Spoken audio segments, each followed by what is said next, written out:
મહાવીરની મહિમા છે, ગૌતમ સ્વામીની આજે ગરિમા છે, જીન શાસનની આજે ગૌરવ ગાથા છે. Why should you see this? Some people might have come just for entertainment. Some have come for aesthetics. Some have come for personal fulfillments. And some have come for their own business. But whoever will come on the stage, they have only come for Dada. And you all also, whoever has come over here, we all have come over here only for Dada. ત્યારે હું એટલું કહીશ, જે અહીંયા સાહિત્યકાર બેઠા હશે એને ખાલી ડાયલોગ સંભળાશે, બીજું કાંઈ નહીં દેખાશે. જે લોકો અહીંયા એક્ટર હશે એને અહીંયા ખાલી એક્સપ્રેશન દેખાશે, એને બીજું કાંઈ નહીં દેખાશે. જે હિસ્ટોરિયન હશે એને અહીંયા ખાલી સ્ટોરી દેખાશે, સ્ટોરી ટેલિંગ દેખાશે, એને બીજું કાંઈ નહીં દેખાશે. અને જે ક્રિટિક હશે એને અહીંયા ખાલી દોષો દેખાશે. પણ આપણે બધાને અહીંયા ખાલી દાદા દેખાશે. આપણને બધાને અહીંયા ખાલી દાદા દેખાશે. જીવનમાં અનેક પ્રસંગો બને છે અને એ દરેક પ્રસંગ આપણને કાંઈક ને કાંઈક શીખડાવી જાય છે. આજે જે રજૂ થવાનો છે પ્રસંગ એ કોઈ કથા નથી. ખાધું પીધું ને મોજ કીધું એ કથા નથી. જેણે ખાવાનું છોડ્યું છે, જેણે પીવાનું છોડ્યું છે, જેણે મોત્સોક છોડ્યા છે, એની આજે એક જ્વલંત યશોગાથા છે. અત્યારે ઇન્ડિયાની અંદર જેવી રીતના વેસ્ટર્ન કલ્ચરનું વેસ્ટર્ન સિન્ડ્રોમ ચાલે છે, મોડર્નાઇઝેશનના નામે ઇન્ડિયામાં વેસ્ટર્ન કલ્ચરનું સિન્ડ્રોમ ચાલે છે. આ ઇન્ડિયન લોકોને, ભારતીય લોકોને મારે એ કહેવું છે, યુ ડોન્ટ બિલીવ, યુરોપની અંદર ઇન્ડિયન સિન્ડ્રોમ ચાલે છે. સાલ 2000ની અંદર ફ્રેન્ચ કલાકાર ઇન્ડિયાની અંદર આવ્યા. એણે ચોપડી બહાર પાડી 2010માં. એના 10 વર્ષનો સાયકાટ્રિસ્ટ છે. 10 વર્ષનો એણે પોતાનો એક્સપિરિયન્સ રજૂ કર્યો. Crazy about India, focus the લા ઇન્ડિયા. એણે બુક રિલીઝ કરી 2010માં, ફોકસ ધી લા ઇન્ડિયા, ક્રેઝી અબાઉટ ઇન્ડિયા. એનું નામ રેગિસ એરોલ્ટ.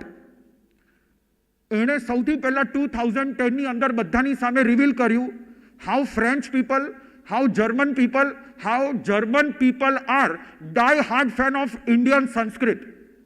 How French people are die-hard fan of Banaras and the University of Banaras. How Russian people are die-hard fan of yoga.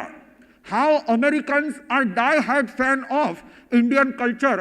આખા વર્લ્ડની અંદર કોઈને પણ સેલિબ્રિટી, મોટામાં મોટા સેલિબ્રિટીને પૂછવામાં આવે, if you want spirituality, where will you go? અને દરેકના મોઢામાંથી નીકળશે, I will come to India. This happens only in India. આ બીજે ક્યાંય નથી થતું. જે સ્પિરિચ્યુઆલિટી, જે ત્યાગ, જે તપસ્યા, જે વેલર અને જે શાસન માટે સમર્પિત થવાની તૈયારી, this happens only in India. 2003માં એક ફિલ્મ રિલીઝ થઈ હતી, ઈટ, પ્રે એન્ડ લવ. એની કોર એક્ટ્રેસ હતી જુલિયા. ઇન્ડિયામાં આવ્યા પછી ઇન્ડિયાની અંદર એનું શૂટિંગ થયું. ઇન્ડિયામાં જ રહી ગઈ, ઋષિકેશની અંદર ઘર લઈને પાછી રશિયા ગઈ નથી 2003 પછી. આપણે પહેલાં સાંભળ્યું હતું કે 12મી સદીમાં હ્યુન સાંગ ઇન્ડિયા આવ્યા હતા. આપણે પછી 14મી સદીમાં સાંભળ્યું કે અમેરિકન્સ, ઇવન જીસસ ક્રાઇસ્ટ પણ ઇન્ડિયા આવ્યા હતા. એવા થોડાક આપણને શિલાલેખો મળ્યા છે. જેને જેને જ્યારે જ્યારે સ્પિરિચ્યુઆલિટી જોઈતી હતી, 2000 વર્ષ પહેલાં જોઈતી હતી, તો પણ ઇન્ડિયા આવ્યા છે. અને કેન્સર થઈ ગયા પછી એપલના સીઈઓને જ્યારે કેન્સર થાય છે ત્યારે પણ એને શું દેખાય છે? તો એને સ્પિરિચ્યુઆલિટી માટે ખાલી ઇન્ડિયા દેખાય છે. અત્યારે આખું લિસ્ટ છે. Mick Jagger, Beatles band, rock band, breathing band, Steve jobs,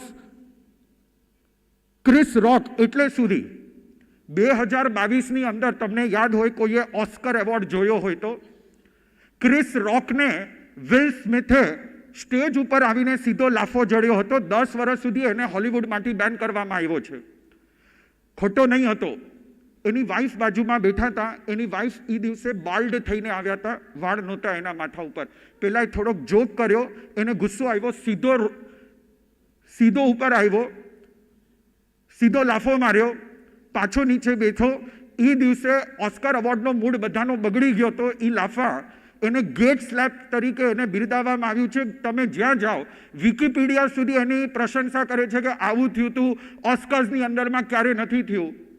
જે વાઈફની માટે એણે લાફો માર્યો હતો અને પોતાના કેરિયરને ખતમ કરી નાખ્યો, એની વાઈફની સાથે ડાયવોર્સ થઈ ગયો અને ગયા વર્ષે ઇન્ડિયામાં સાન્ટેક્રુઝના એરપોર્ટ ઉપર મુંબઈમાં દેખાણો હતો. For vote?